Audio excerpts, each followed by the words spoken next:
Zero Hour. I'm your host, Richard RJ Eskow. As you probably know, if you've been following our YouTube page or our Facebook Zero Hour page, we've been live streaming the demonstrations here in Washington, D.C. And at the end of Wednesday night's demonstrations, as well as elsewhere, at least during our video of them, my next guest was a commanding presence and really did a great job of guiding the participants in the demonstration toward a successful outcome, I would say. And so I wanted to know more about her, having been impressed with her presence there. So she joins us now. Arianna Evans lives in Maryland, here in the greater DC area. She's studying political science. She's pre-law, and she joins us now. So first of all, Arianna Evans, welcome to the program. Hi, how are you? I'm good, thanks. And secondly, I want to ask you to start off, how did you get involved with these demonstrations and why? So I've always been politically active. I volunteered for Bernie Sanders' campaign. I donated. So politics has always been kind of something I was interested in and always involved in. And when George Floyd's video dropped, it angered me in a way that all the rest of them just didn't touch me in that way. Just the brutality and just the slowness of his it had a really big effect on me. I had really done my best to avoid the video pretty much all week last week, just because I had heard about it. And when I finally had watched it, I just knew that I had to go out there. I had to go protest, because us as Black people, we cannot keep laying down and letting these things happen to us. We have to stand up. We have to fight for each other. And every single time another hashtag comes out, I feel like the movement fizzles out too quickly. And my main concern at this point is making sure that this movement makes it past 2 weeks, makes it past 2 months, makes it past, even if it has to last a year. That's just what we're going to have to do, because change needs to happen. Progress needs to happen, and we need real reforms. So I decided to go out there. This was really my first time protesting in this way. I've never protested on the front lines for any of the other, Black bodies that have dropped. Rest in peace to all of them. And it wasn't because I wasn't angry about it, but honestly, I wasn't brave enough to go out there. All the things that you hear, all of the things that you hear about, the looting and the stealing and the violence. And I really, back then I didn't want to be involved in that. But this time I just really didn't care. And knew it was bigger than me. I knew that every voice counted. And this all started because of me getting handed a megaphone. And ever since then, I've just been doing crowd control. I've really been spreading a message of peace and making sure that every demonstration that I'm at, we come to a peaceful outcome. Me and the officers can have a conversation. The protesters and the officers on the line can have a conversation, and we can start to humanize each other. So how were you handed a microphone? How did that happen? Did somebody just say, here, you look like you'd be a good person to do this, or what happened? So actually, it was crazy. So I went to DC to go protest. I met up with a group of protesters. None of us knew each other. I went out there by myself because I don't have an organization. So I went out there by myself, not really knowing exactly what to expect. And I got out there and I heard everybody, and I heard their passion, I heard their pain. And I'm pretty loud. I know it doesn't sound like it right now because I've been really hitting it hard these past 5-6 days, but I am very loud. My voice is very powerful. So when I got as passionate as they did, my voice just carried all over everyone else's. So we shut down 395, we marched to the tunnel, and I was leading the crowd through chants in the tunnel. And I just kind of stayed on that same kind of thing where my voice was just over everyone else's, not on purpose, just because I was just so angry. And one of the protesters, one of my fellow allies, walked up to me and he was like, here, I brought this to try to yell at them, but I've been listening to you all day and you just you need this. like, this is for you. And he handed it to me, and I just, I went, I went from there, and the rest is kind of like, now we're here. Well, Arianna Evans, it's a special gift to tell hundreds of people to sit down, I mean, in a good way, or be silent in a good way and have them do it. Not everybody has that gift. So it's a kind of leadership and you should be proud of it. I wanted to get a little philosophical with you too. And again, we're talking with Arianna Evans, one of the demonstrators here in Washington, D.C., in the series of protests we've had following the killing of George Floyd. And what I mean by getting philosophical a little bit is that what I appreciated about your tone, for example, Wednesday night at the end, getting everybody to sit down in the silence and so on, is, and I'm from a different generation than you, right? I've been through a lot of cycles of this, right? And as you correctly said, often it's a couple weeks and then it dies down. And one of the things that I've observed over time is it's very hard to strike that balance between being strong and yet having a philosophy of coming together and of peace and, higher purpose being the ultimate goal. And I would say, you were very strong, but that was clearly your objective and your goal. I don't want this to be, like you, I don't want this to be another moment where people get to say the right things on their Facebook page or whatever and then forget about it, right? So what do you think about this whole notion of us coming together without making it like, just a nice ad for some corporation to show people they're woke or something, and then it goes away. You know what I'm trying to say? Yeah. So I think that now we need to be more focused on actions. Yes, we've had the sweet words and the thoughts and prayers online. Yes, we've had all of these things. We've had the symbolic charging of the officers, as far as I'm concerned. Until I see a verdict, it's just symbolism to me. We've had those things, but we need real reforms, real changes to avoid a situation like this again. We need police officers with better mental health care. We need police officers to be more properly vetted for their jobs. We need more empathetic police officers. And not only that, but as Black people, we need to heal. We need to forgive. Yes, it is okay to be angry. Yes, it is okay to want to scream and shout and fight. I understand.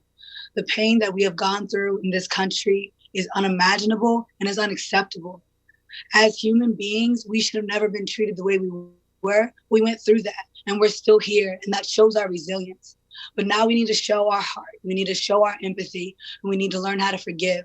Because if we're all going to truly move on, we're all going to truly move forward, we need to be able to sit down, have that uncomfortable conversation, understand each other, and accept the apology, let them atone for their actions, and see what the actions are going forward. And not to say that we should be grateful for crumbs. No, we should have demands and they should be met. And we should be working on this country's salvation, because right now our country's image is in tatters internationally. And, Arianna Evans, one of the things I've been thinking about and writing about, coming at this from a perspective, the perspective of a white man, is, and philosophically, this gets to what you were just saying about forgiveness. I was raised to believe, and I don't know if this is right or wrong, but you can't forgive somebody who hasn't asked for your forgiveness yet. And I was also raised that you don't just say, I'm sorry, right? You make amends. And so if I stole from you, I give it back. If I hurt you, if I knocked you down, I have to lift you up. If I've been unkind to you, I have to show kindness to you in the future. So there are going to be people on both sides of this, I think, who will say it's too early for forgiveness. I think you'll find people in the Black community saying, well, until they make this right, we shouldn't forgive them. I think you might even find people in the white community saying, we haven't made amends yet. So I'm wondering what your thought is about all of that. Yes, I could see where people's perception would be that it would be too early, because it is too early. What have we really gotten? When I say we have to forgive, I mean that's because there were real actions taken to earn our forgiveness. It's not, oh, well, yes, we have a lot of white allies, and every single time I go out there and every single time I'm out there, I make sure to thank every single one that I talk to, every single one that comes up to me, because I want them to know that their voices are important. Their privilege is important. And so I think for me, those individual connections help me more than the mass connection does, because those individual connections give me hope for the mass connections. I think all of this really does start small. It starts in our communities. It starts in our cities. It starts in our states, and then it vibrates outward. This is going to be a long fight. I don't think it's going to happen overnight. I definitely don't think that this is going to be solved in a year or two. I think this is going to take real leadership, real organization, good demands, and real actions from the government to show Black people and show other people of color, because it's not just Black people that are held down and oppressed in this country, that we are trying to progress as a country. We are trying to make amends. We are listening. We do see you. You are visible. And until we feel visible, we cannot give them our forgiveness. And I understand everybody's anger. As far as the white people that say that they haven't done anything wrong, and like, it wasn't me that held you as slaves. Mm-hmm. I understand all of that. But that residual, that's racism that is still there in the white community, a lot of it isn't. Racism is definitely taught.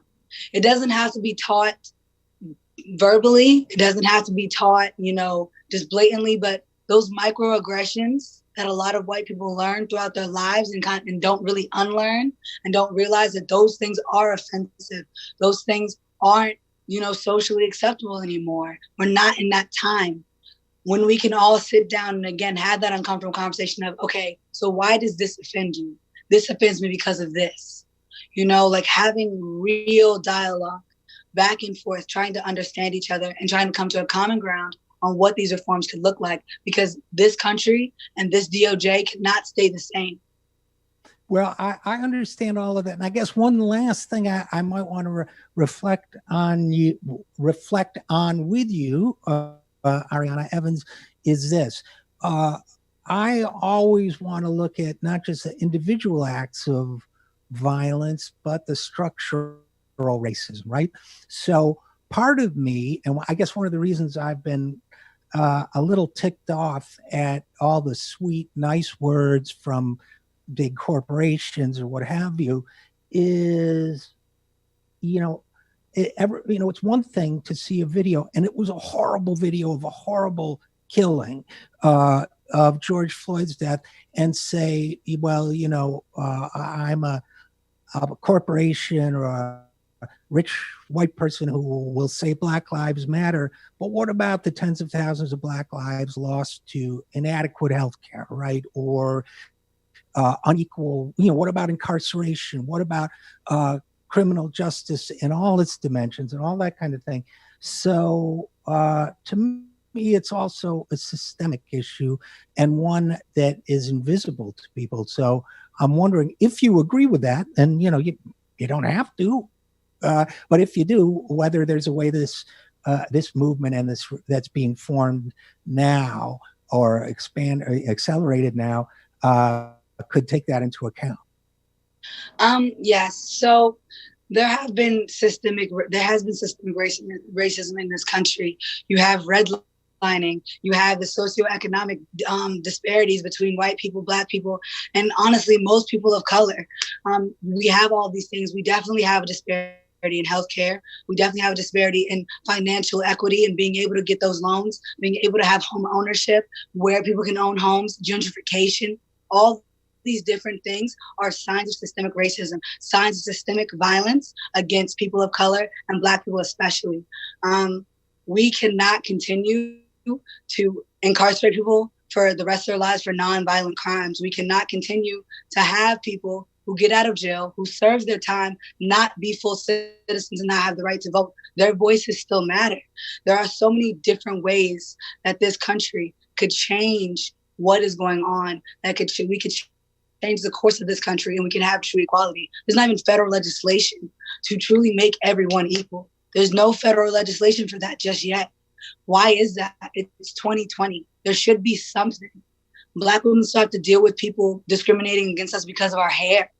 Like, it's 2020. Our hair grows the way it grows. Why is it still an issue? So there are just so many different ways that this country has to unravel this. But I think with the police brutality, it's just so in our faces, which is the reason why big acts, big demonstrations like this happen, because people get angry. When you see somebody lose their life in that way on camera, everything just boils over. And not only are we dealing with a delinquent president, an impeached president, a racist president, but we're also dealing with this repeated police brutality. Eric Garner's killers are still walking around in the street. You know, Breonna Taylor's killers still walking around in the street.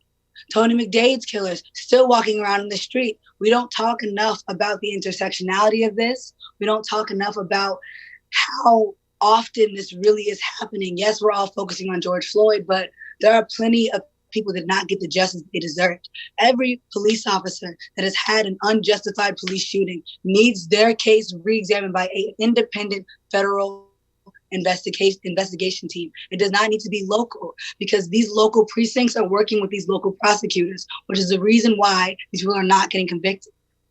These people are policing the same people that are in the jury, which is the reason why they're not getting convicted.